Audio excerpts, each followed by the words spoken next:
വീണ്ടും ധർമ്മസ്ഥല വെളിപ്പെടുത്തലിൽ ശുചീകരണ തൊഴിലാളിയുമായി പ്രത്യേക അന്വേഷണ സംഘത്തിന്റെ തെളിവെടുപ്പ് നടക്കുകയാണ്. ധർമ്മസ്ഥലയിലെ ക്ഷേത്രത്തിനടുത്തുള്ള സ്നാനഘട്ടത്തിലെ തെളിവെടുപ്പ് ഇപ്പോൾ പൂർത്തിയാക്കി കഴിഞ്ഞിട്ടുണ്ട് എന്ന് മനസ്സിലാക്കുന്നു. അതിനുശേഷം കാട് കയറി അപ്പുറം ഭാഗത്തേക്ക് എത്തിയിട്ടുണ്ട്. നമ്പർ ഇട്ട് മാർക്ക് ചെയ്തുകൊണ്ടാണ് അന്വേഷണ സംഘത്തിൻ്റെ നീക്കങ്ങൾ ഉണ്ടാകുന്നത്. പ്രത്യേക അന്വേഷണ സംഘം രൂപീകരിച്ചതിന് ശേഷമുള്ള ഏറ്റവും പ്രധാനപ്പെട്ട നീക്കമാണ് ഈ വെളിപ്പെടുത്തൽ നടത്തിയ മുൻ ശുചീകരണ തൊഴിലാളിയുമായുള്ള അന്വേഷണ സംഘത്തിൻ്റെ തെളിവെടുപ്പ്. നേരത്തെ ഈ ശുചീകരണ തൊഴിലാളി ഹാജരാക്കിയ വിവരങ്ങൾ അത് കേന്ദ്രീകരിച്ചുള്ള പരിശോധനയാണ് ഇപ്പോൾ അന്വേഷണ സംഘത്തിൻ്റെ ഭാഗത്തു നിന്ന് ഉണ്ടാവുന്നത്. ഇങ്ങനെ അവിടെ നിന്ന് വിവരങ്ങൾ ശേഖരിച്ച് ഈ ശുചീകരണ തൊഴിലാളിയുടെ വെളിപ്പെടുത്തൽ യാഥാർത്ഥ്യമാണ് എന്ന് സ്ഥിരീകരിക്കുന്ന ഘട്ടത്തിലാണ് കൂടുതൽ പരിശോധനയിലേക്ക് കടക്കാൻ ഇപ്പോൾ പ്രത്യേക അന്വേഷണ സംഘം തീരുമാനിച്ചിരിക്കുന്നത്. മുഹമ്മദ് റഹീസ് ധർമ്മസ്ഥലയിൽ നിന്ന് വിവരങ്ങളുമായി ചേരുന്നുണ്ട്. റഹീസ്, ഇപ്പോൾ അവിടെ തെളിവെടുപ്പ് നടക്കുന്നുണ്ട്. വിവിധ ഭാഗങ്ങൾ മാർക്ക് ചെയ്ത് അന്വേഷണ സംഘം പരിശോധന നടത്തുന്നുവെന്ന് മനസ്സിലാക്കുന്നു. എന്താണ് പങ്കുവയ്ക്കാൻ കഴിയുന്ന പുതിയ വിവരങ്ങൾ റഹീസ്?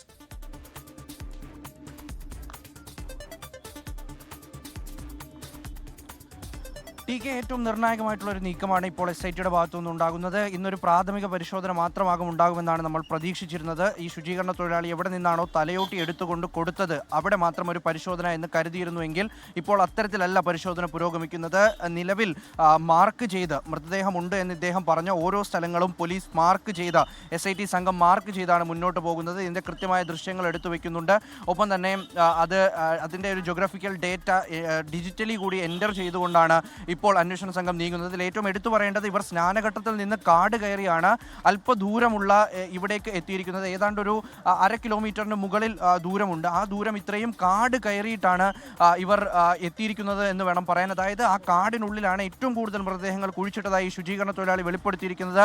ആ വെളിപ്പെടുത്തൽ നടത്തിയ ആ ഇടത്ത് വലിയ പരിശോധനയാണ് നടത്തിയിരിക്കുന്നത്. 2 മണിക്കൂറിലധികം നീണ്ടു നിൽക്കുന്ന പരിശോധന ഇവിടെ നടന്നിരിക്കുന്നു. അതിനുശേഷമാണ് നമ്പർ മാർക്ക് ചെയ്തിട്ട് ഓരോ സ്പോട്ടും SIT സംഘം മാർക്ക് ചെയ്തിരിക്കുന്നത്. അതിൽ 15 വരെയുള്ള നമ്പറായി എന്നുള്ള വിവരമാണ് ഇപ്പോൾ പുറത്തു വരുന്നത്. അങ്ങനെയെങ്കിൽ 15-ലധികം മൃതദേഹങ്ങൾ, താൻ കുഴിച്ചിട്ട മൃതദേഹങ്ങൾ കൃത്യമായ സ്ഥലത്ത് ഇദ്ദേഹം മാർക്ക് ചെയ്തു എന്ന് വേണം കരുതാൻ. അപ്പോൾ അത്തരത്തിൽ ഒരു താൻ പറഞ്ഞതിൽ യാഥാർത്ഥ്യമുണ്ട് എന്നുകൂടി തെളിയിച്ചുകൊണ്ടാണ് അദ്ദേഹം ഈ ഒരു തെളിവെടുപ്പ് സമയത്ത് അല്ലെങ്കിൽ ഒരു പരിശോധനാ സമയത്ത് ഈ ശുചീകരണ തൊഴിലാളിയുടെ ഓരോ നീക്കവും അദ്ദേഹം അടയാളം വെച്ചിരുന്നു, ഓരോ മരവും അടയാളം വെച്ചിരുന്നു. പക്ഷേ വർഷങ്ങൾ ഇത്രയുമായി അദ്ദേഹം പറയുന്നത് ഒരു 10-20 വർഷം മുൻപുള്ള കാര്യമാണ്. അപ്പോൾ ജോഗ്രഫിക്കലി ഭൂമിശാസ്ത്രപരമായിട്ട് ഒരുപാട് മാറ്റങ്ങൾ ഈ സ്ഥലത്ത് വന്നിട്ടുണ്ട്. പക്ഷേ ആ മാറ്റങ്ങളൊക്കെയും വരുമ്പോഴും താൻ പറഞ്ഞതിൽ സത്യമുണ്ട് എന്ന് തെളിയിച്ചുകൊണ്ടാണ് അദ്ദേഹത്തിൻ്റെ ഒരു നീക്കം ഇപ്പോൾ ഉണ്ടാകുന്നത്. അപ്പോൾ ഇദ്ദേഹത്തിനെ ഇപ്പോൾ വാഹനത്തിലേക്ക് കയറ്റുകയാണ്. ഈ തെളിവെടുപ്പിനായി എത്തിച്ച അതേ വാഹനത്തിലേക്ക് അദ്ദേഹത്തിനെ തിരിച്ചു കയറ്റുന്നു. പ്രധാനപ്പെട്ട SIT ഉദ്യോഗസ്ഥരൊക്കെയും ഉണ്ട്, പോലീസിൻ്റെ കനത്ത സുരക്ഷയുണ്ട്. നാട്ടുകാരൊക്കെയും ആദ്യം മുതൽ തന്നെ ഇവിടേക്ക് ഇറങ്ങി വന്ന ഈ ഒരു കാഴ്ച കാണാൻ, അല്ലെങ്കിൽ തങ്ങളുടെ നാട്ടിൽ ഉണ്ടായ ഒരു ദുരൂഹത കാണാൻ വേണ്ടി അതിൻ്റെ ആദ്യഘട്ടത്തിൽ ഏറ്റവും പ്രധാന നീക്കങ്ങൾ ശ്രദ്ധിക്കാനായി നാട്ടുകാരടക്കമുണ്ടായിരുന്നു. എന്തായാലും ഇപ്പോൾ ഇയാളെ ഇപ്പോൾ വാഹനത്തിലേക്ക് കയറ്റുകയാണ്.